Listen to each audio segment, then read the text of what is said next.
Department from the Southern District of New York laid out their case, very similar to what you saw in the indictment, saying why he should not be released, because they say that he is a flight risk, he could leave the country, and also that he has a history of obstructing justice. They also pointed to how serious these crimes were, that with previous allegations of sex trafficking like R. Kelly and Jeffrey Epstein, the judges also denied bail in that case. But his defense laid out a very lengthy rebuttal to all of that.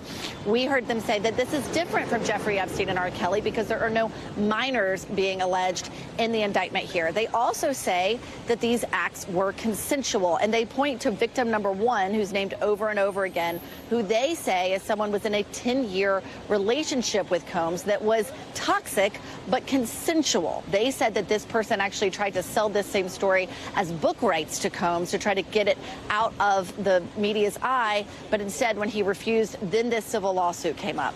But the judge ultimately said that he could not be released because he is a danger, he has a history of substance abuse and anger issues, and she really drilled down on the fact that after those civil allegations came out last November, he talked to multiple women who he knew during that period and who he apparently tried to change their narrative so they wouldn't go forward and continue testifying or being witnesses to some of these acts that were alleged in the civil complaint and then were again put in the indictment today. And so she said in order to keep that from happening and really to end sex trafficking, since that can happen behind closed doors, it was best to keep him detained without bond.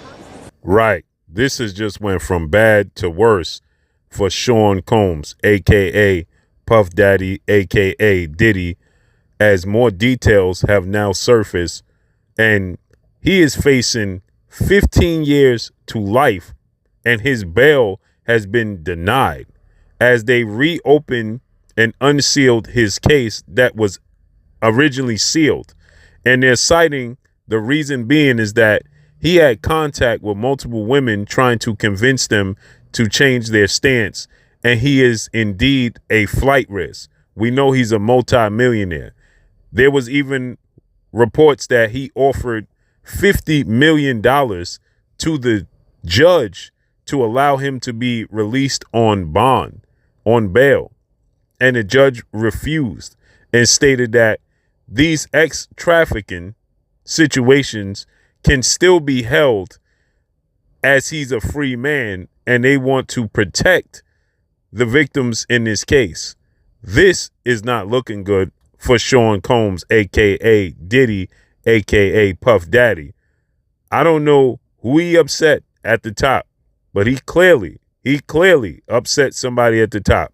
How do y'all see this playing out?